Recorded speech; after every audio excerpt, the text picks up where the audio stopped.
Hello, students and my dear friends. Welcome to our channel that is Physics Learning Platform. बच्चों कुछ time लग गया video आने में, कुछ ज़्यादा ही टाइम लग गया इनफैक्ट, क्योंकि स्कूल शुरू हो गए थे और इस वजह से थोड़ा सा टाइम नहीं मिल पा रहा था। लेकिन अब कोशिश रहेगी कि वीक में एक दो वीडियो ज़रूर आ जाएं। ठीक है बच्चों, तो आज जो है हम क्लास 12 के लिए एक जो टॉपिक हमने पढ़ा था फोटो इलेक्ट्रिक इफेक्ट, उस पर कुछ क्वेश्चन करने वाले हैं, इंपॉर्टेंट क्वेश्चन इनफैक्ट। एग्ज़ाम की डेट आ गई है, सीबीएसई की भी और हरियाणा बोर्ड की भी, सभी बोर्ड्स की आ गई हैं। तो ये जो फोटो इलेक्ट्रिक इफेक्ट हमने टॉपिक पढ़ा था, कई बार उस पर क्वेश्चन आ जाता है, तो जल्दी से हम उसके कुछ इंपॉर्टेंट क्वेश्चन देख लेते हैं बच्चों। मैंने ये क्वेश्चंस पहले ही लिख लिए हैं ताकि टाइम वेस्ट ना हो। तो देखो क्या है पहला question straight away. In an experiment on photoelectric effect, the slope of cutoff voltage,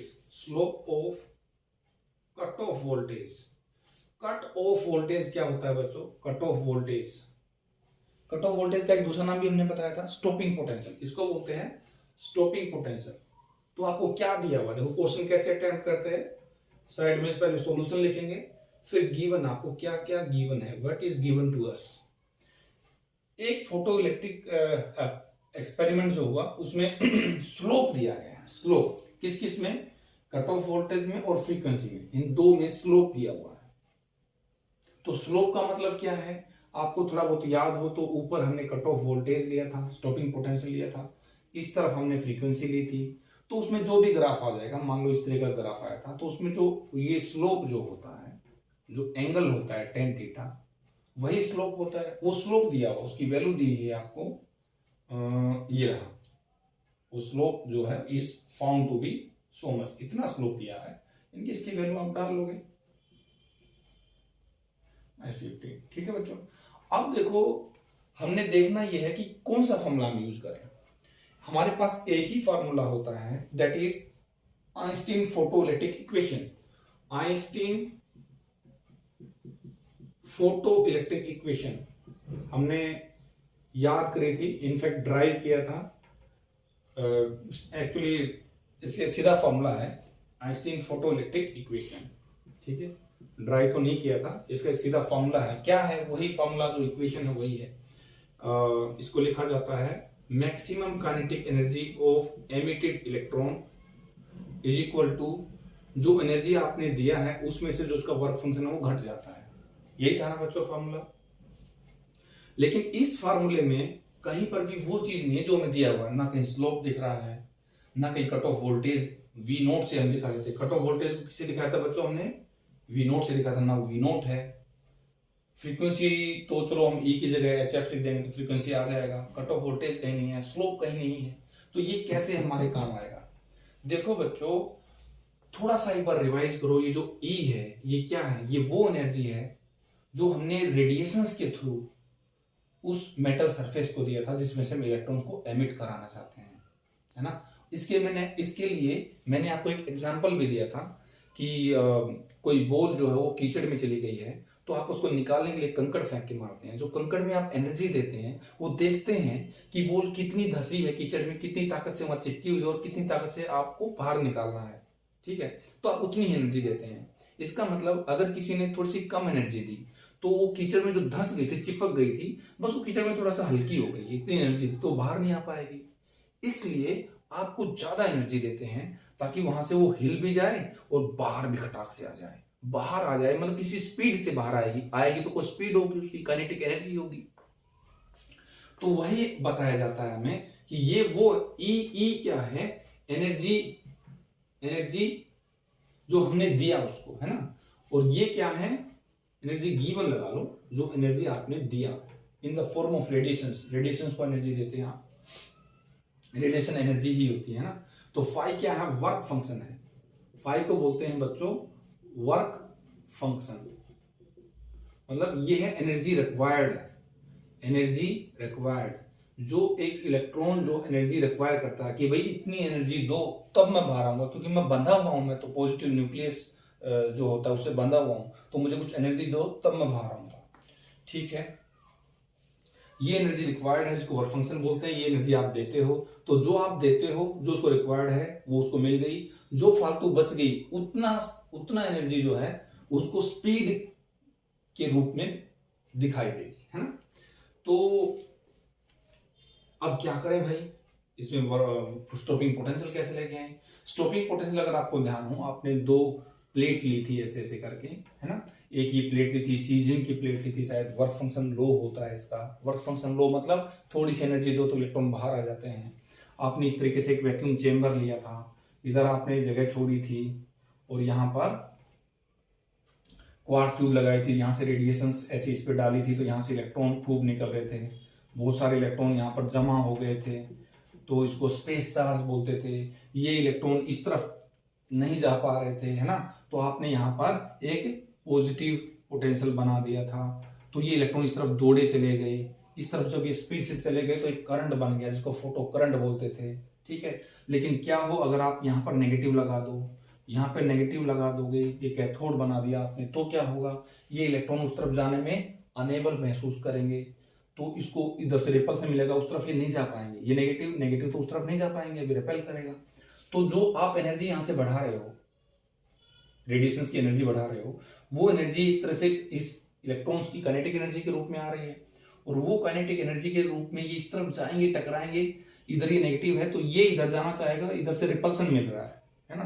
तो उसकी काइनेटिक एनर्जी, इस इलेक्ट्रॉन को बहुत सारा वर्क करना पड़ रहा है अगेंस्ट दिस इलेक्ट्रोस्टैटिक पोटेंशियल, है ना। तो आपको पता है वर्क डन, इलेक्ट्रोस्टैटिक पोटेंशियल में चार्ज कितना वर्क करना पड़ता है, उसको आपने पढ़ा है, work is equal to Q V, है ना। वर्क डन किसी चार्ज के द्वारा पोटेंशियल V में कितना करना पड़ता है, work done equal to Q V होता है। और वर्क क्या होता है, एनर्जी होती है। तो आप चाहो तो इसको एनर्जी भी लिख सकते हो, जो कि हमारे पास मैक्सिमम काइनेटिक एनर्जी है, वर्क ही एनर्जी होती है, work and energy are equivalent. तो ये है चार्ज, चार्ज को आप E लिखते हो, यहाँ पर चार्ज E है, इलेक्ट्रॉन वाला चार्ज है, 1.6 इंटू 10 टू पावर 19। और V में मान लो V नोट लिख देता हूं। V नोट इसलिए लिखा भाई, यहां पर अगर आपने थोड़ा बहुत नेगेटिव पोटेंशियल किया तो कुछ इलेक्ट्रॉन जो ज्यादा एनर्जी वाले हैं वो यहां तक पहुंच जाएंगे, फिर भी इसमें ताकत कम है नेगेटिव वाले में, और इधर ज्यादा एनर्जी है तो फिर भी चला जाएगा। ये नेगेटिव है, ये भी नेगेटिव, फिर भी चला जाएगा ज्यादा ताकत है तो।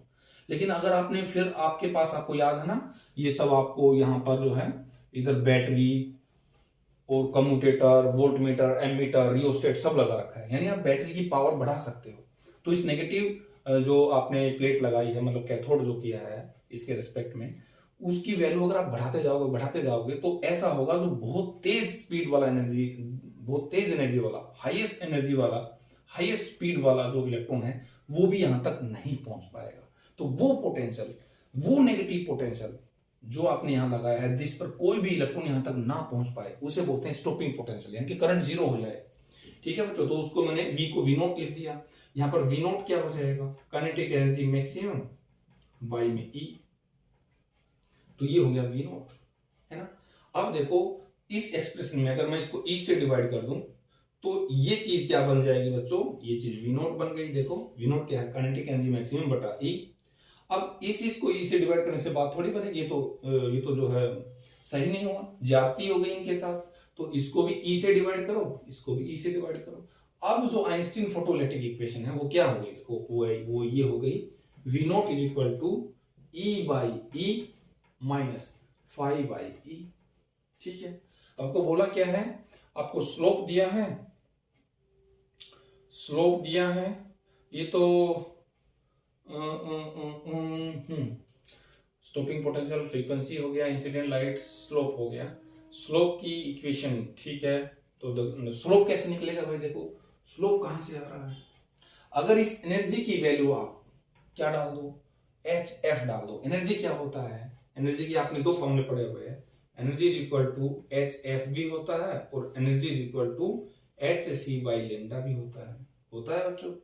ये फार्मूला हम यहां पर यूज नहीं करेंगे, क्यों, क्योंकि हमें फ्रीक्वेंसी दिया हुआ है, फ्रीक्वेंसी और वोल्टेज, तो वोल्टेज तो आ गया, कट ऑफ वोल्टेज, फ्रीक्वेंसी अभी दिखाई नहीं दिया, तो मैं इस कैपिटल E की जगह HF ये वाला फॉर्मूला डालूंगा। तो ये अब क्या हो जाएगा, देखो V naught is equal to E की जगह डाल देता हूं HF बाई E और माइनस 5 बाई E हो गया।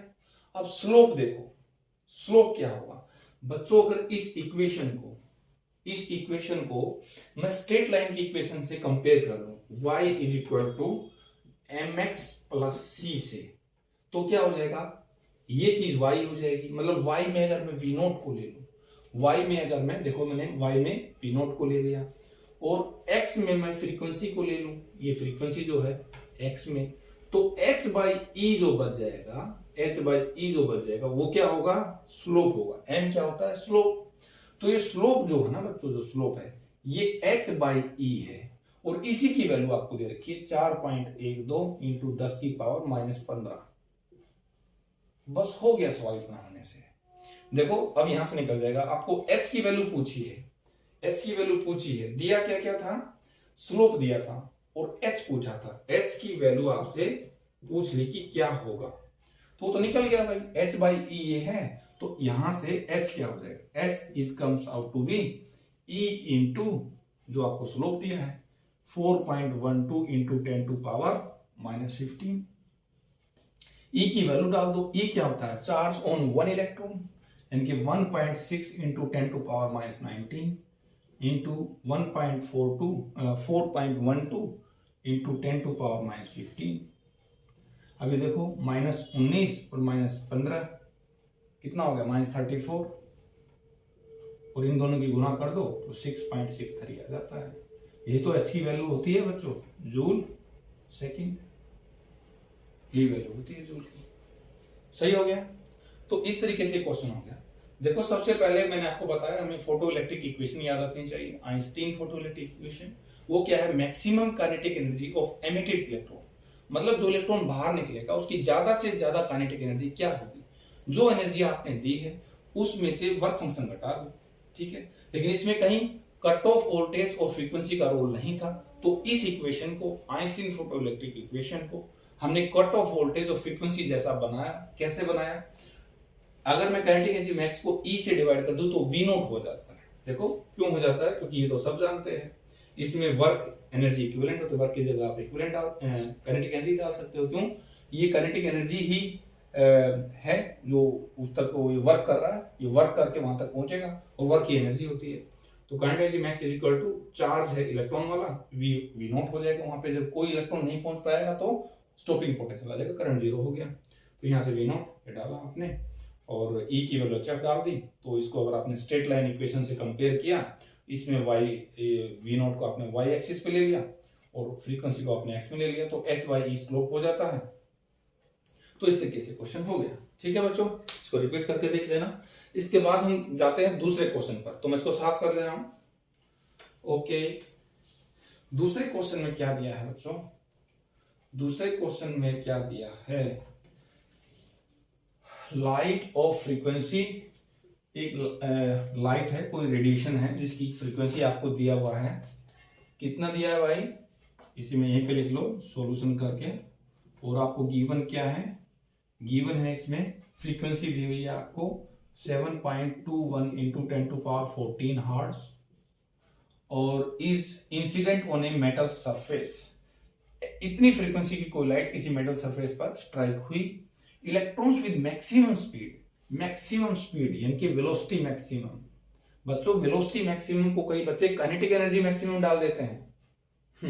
मतलब पता सबको होता है पर गलती हो जाती है। काइनेटिक एनर्जी होती है हाफ m और स्पीड का स्क्वायर। ठीक है, तो यहां पर ये स्पीड दी हुई है, काइनेटिक एनर्जी मत देना, कई बार गलती हो जाती है बच्चों से।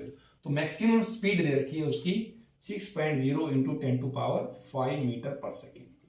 ठीक है, are ejected from the surface। ठीक है, what is the threshold frequency for photoelectric emission of the electron। Threshold frequency अगर आपको याद हो तो हम F नोट से लिखते थे। ये F दिया हुआ है, F नोट दिया हुआ है। F और F नोट में डिफरेंस क्या है, अरे भाई F नोट वो फ्रीक्वेंसी है, एक्चुअली वो कम से कम फ्रीक्वेंसी है जिस फ्रीक्वेंसी पर आपको इलेक्ट्रॉन बाहर आपके लिए इलेक्ट्रॉन बाहर आ जाएगा। मतलब ज्यादा तो आप जितनी भी दोगे, जितनी ज्यादा एनर्जी दोगे, जितनी ज्यादा फ्रीक्वेंसी दोगे, देखो एनर्जी क्या होता था अभी भी हमने देखा था, एनर्जी ऑफ रेडिएशन होती है क्या, H इंटू एफ। H तो कांस्टेंट है, जितना फ्रीक्वेंसी बढ़ाओगे एनर्जी उतनी बढ़ जाएगी। ठीक है, तो बहुत ज्यादा फ्रीक्वेंसी दोगे तो बहुत ज्यादा एनर्जी अपने आप इलेक्ट्रॉन बाहर आ जाएगा, वो कोई इशू नहीं है। वो कोई आपको जानने की कोई पॉइंट नहीं है। आप जानना क्या चाहते हो, कम से कम फ्रीक्वेंसी कितनी रखें कि इलेक्ट्रॉन आ जाए। तो कम से कम फ्रीक्वेंसी जो है वो थ्रेशोल्ड फ्रीक्वेंसी होती है, उसी को बोलते हैं थ्रेशोल्ड फ्रीक्वेंसी। तो ये पूछा आपसे, एफ और एफ नॉट पूछा है भाई, आपको आता तो वही है क्या, maximum kinetic energy, maximum kinetic energy is equal to E - 5। अब देखो एफ एफ नॉट इस फॉर्मूले में कहीं दिख नहीं रहे, एफ तो आ जाएगा E की जगह, कैसे, kinetic energy maximum is equal to E की जगह HF लिख दो माइनस, और फाइव की जगह क्या लिखें, देखो कंडीशन क्या है, जो एनर्जी आप देते हो, मतलब रेडिएशन के थ्रू जो आप एनर्जी देते हो, वो एनर्जी वर्क फंक्शन से कम तो होनी नहीं चाहिए। जो एनर्जी आप देते हो वो एनर्जी या तो वर्क फंक्शन के बराबर होनी चाहिए या उससे ज्यादा होनी चाहिए। इसकी मैंने समझाया है, इसको फिर से बताता हूं। देखो मान लो ये कोई सरफेस है, मेटल सरफेस, इसमें इलेक्ट्रॉन है, एक इलेक्ट्रॉन मान लो ये, और इस इलेक्ट्रॉन को ये कह रहा है कि भाई मेरा वर्क फंक्शन है 2 इलेक्ट्रॉन वोल्ट, इसका वर्क फंक्शन है 2 इलेक्ट्रॉन वोल्ट, और आपने एनर्जी दे दी कितनी, 6 इलेक्ट्रॉन वोल्ट की। तो बची कितनी, आपने 6 दे दी, इसको 2 चाहिए थी, तो बची 4 इलेक्ट्रॉन वोल्ट। तो E - 5 वो बची 6 - 2 is equal to 4 electron volt. मतलब इतनी एनर्जी लेकर के वो स्पीड, मतलब ये एनर्जी जो बच गई, इस एनर्जी से उसकी स्पीड बनेगी, मतलब अच्छी खासी स्पीड से वो आ जाएगा। ठीक है, ये मतलब है इसका। मतलब जो आप एनर्जी दे रहे हो 2 इलेक्ट्रॉन वोल्ट से तो कम आप दोगे तो कोई मतलब ही नहीं है कि इलेक्ट्रॉन बाहर आ जाए। ठीक है, 2 भी दोगे तो बिल्कुल साइड में है तो बाहर आ जाएगा, है ना, लेकिन बहुत कम स्पीड से, लगभग 0 स्पीड से आएगा। तो इसलिए जो वर्क फंक्शन है उससे कम एनर्जी तो आप दे ही नहीं सकते, फिर तो आप भूल जाओ कि आप इलेक्ट्रॉन को निकाल पाओगे, है ना। तो वर्क फंक्शन से कम तो दे नहीं सकते, इसलिए मैंने कंडीशन लगाई, एक लिमिटिंग कंडीशन है बच्चों। ये क्या है, लिमिटिंग कंडीशन है, limiting condition for the ejection of photo electron. देखो एनर्जी जो आप दोगे वो या तो वर्क फंक्शन के बराबर हो, कम नहीं हो सकती, या तो बराबर हो या ज्यादा हो। ज्यादा हो तो अच्छा बात है, बहुत तेज स्पीड से बाहर आएगा। अब देखो इस लिमिटिंग कंडीशन को आप ये लिखो, मिनिमम एनर्जी कितनी होनी चाहिए, मिनिमम एनर्जी तो 5 के बराबर होना चाहिए। वर्क फंक्शन जितनी कम से कम आप इतनी दे सकते हो, इससे कम तो दोगे तो कोई चांस नहीं इलेक्ट्रॉन निकलने का। अब एनर्जी क्या होती है, HF इज इक्वल टू 5। ठीक है, अब ये मिनिमम फ्रीक्वेंसी लगाई आपने, तो ये फ्रीक्वेंसी थ्रेशोल्ड फ्रीक्वेंसी होगी। मिनिमम फ्रीक्वेंसी तो थ्रेशोल्ड फ्रीक्वेंसी होती है, वो minimum frequency, the minimum frequency जहां पर कि इलेक्ट्रॉन बाहर आ जाएगा, तो वो F0 हो गया। तो यहां से फाई की वैल्यू आपने HF0 इसमें डाल दो, फाई की वैल्यू क्या डालोगे, HF0। ठीक हो गया, सही है। अब हमारा क्या दिया उसमें, Vmax दिया है, F दिया है, F0 निकालना है, F0 निकालना है। तो देखो इस पे टारगेट हमारा आ गया, F0 तो यहां पर है, इसको मैं इधर ले आऊं तो ये प्लस हो जाएगा, यानी कि HF0 इज इक्वल टू, इधर HF तो था ही पहले से प्लस था, मैं इसको उधर ले गया, माइनस में काइनेटिक एनर्जी मैक्सिमम। बस हो गया सवाल।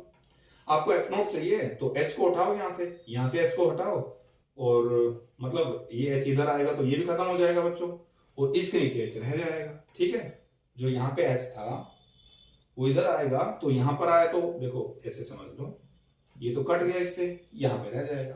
तो F0 क्या हुआ, F0 हुआ जो हमें चाहिए है, F जो कि गिवन है 7.21 इंटू 10⁻14 माइनस काइनेटिक एनर्जी होती क्या है, हाफ mv max का स्क्वायर। ठीक है, अपॉन में h, तो F0 की वैल्यू आ जाएगी 7.21 इंटू 10⁻14 माइनस हाफ मास किसका, इलेक्ट्रॉन का। होता क्या है बच्चों, 9.1 इंटू 10⁻31 किलोग्राम। SI में डाल रहे हैं सब चीजें। वेलोसिटी मैक्सिमम कितनी दी है, 6.0 इंटू 10⁵। और ये वेलोसिटी लिख के कई बार बच्चे भूल जाते हैं, मेरे से भी गलती हो जाती है, वेलोसिटी मैक्सिमम लिख दिया लेकिन उसका स्क्वायर है, मत बोलो उसका स्क्वायर है बच्चों, आंसर गलत हो जाएगा। डिवाइड बाई क्या है, एच भी नीचे रहेगा, देखो एच भी है नीचे, इनके 6.63 इंटू 10⁻34 जूल से। अब इसको सोल्व कर लो, सोल्व करोगे तो क्या होगा, ये शायद नीचे दिख नहीं रहा होगा, उधर आ जाए, ये एक रो और आ जाएगी क्या यहाँ पे, हाँ थोड़ा सा आ जाएगा यहाँ पे। F0 जो है ये है 7.21 इंटू 10⁻14 माइनस 1/2। यहाँ पर देखो 1/2 9.1 इंटू 10⁻31, और यहाँ पर इसको 6 को 6 से मल्टीप्लाई करेंगे तो 36 इंटू वो 10⁵ और 5 10⁻10 हो गया। नीचे आएंगे तो 6.63 इंटू 10⁻−34। ठीक हो गया। अब देखो भाई इस 2 को तो इससे खत्म करो, यहाँ पे 18 आ गया, और ये देखो 10⁻34, 10⁻31 और 10⁻+10। तो देखो ये -34 ऊपर आएगी तो +34 यानी कि 44 में से 31 गया तो 3 4 -13 -13 आ गया। अब मैं ऊपर लिख रहा हूं यहाँ पर F0 आ गया बच्चों 7.21 इंटू 10⁻14 माइनस और यहाँ पे क्या है भाई 10 की पावर, पहले तो मैं लिख लूं -13, 10 की पावर लिख लें कितनी, -13 नहीं होगा भाई, ये देखो +44 में से -31 गया तो +13 आएगा, 10 की पावर +13 लिख लेते हैं। और क्या बचा, यहाँ पर 18 है, 18 इंटू 9.1 गुना में है, और नीचे है 6.63, नीचे है बच्चों 6.63। तो 18 को अगर आप 9.1 से मल्टीप्लाई करते हैं, 18 को ऐसे करते हैं तो 1 8 1 9 72 7 9 7 16 8 3 6 1, तो मल्टीप्लाई डेसिमल यहाँ पे था। अब देखो यहाँ पर एक तरह से देखा जाए तो मैं यही कर देता हूँ बच्चों, इन दोनों की मल्टीप्लाई यहाँ लिख देता हूँ, ये है 163.8। अब इसकी डेसिमल हटाने के लिए नीचे 10 आया, इसकी हटाने के लिए ऊपर 2 गया, है ना। अच्छा तो देखो यहाँ पर ये 14 है तो इसको भी 14 कर लें, इसको 14 करेंगे तो 1 0 इसकी यहाँ आ गई, ठीक है, इनटू में सब है। अब इसको इससे डिवाइड करते हैं तो ये देखो 6 3 18 6 2 12, ये 2 पॉइंट कुछ जा रहा है ना, 2 पॉइंट कुछ पे जाएगा, तो यहाँ पर 7 पॉइंट कुछ है, तो मोटा मोटा आंसर में देखूं तो 7 पॉइंट में से 2 पॉइंट कुछ जाएगा तो 5 कुछ और भी आगे आ रहा है, मेरे को लगता है कि 4 पॉइंट कुछ आएगा, 4.67 के आसपास आएगा इंटू 10⁻14, और फ्रीक्वेंसी है तो हर्ट्ज में। ठीक है बच्चों, तो ये आपका सवाल था, ये 2 ही क्वेश्चन हैं इनफैक्ट में, और आगे क्वेश्चन मैं नेक्स्ट वीडियो में लेके आऊंगा। ठीक है, तब तक के लिए आप अपना काम करते रहें इसी तरीके से, और फिर दोबारा मिलते हैं। Okay, bye bye students.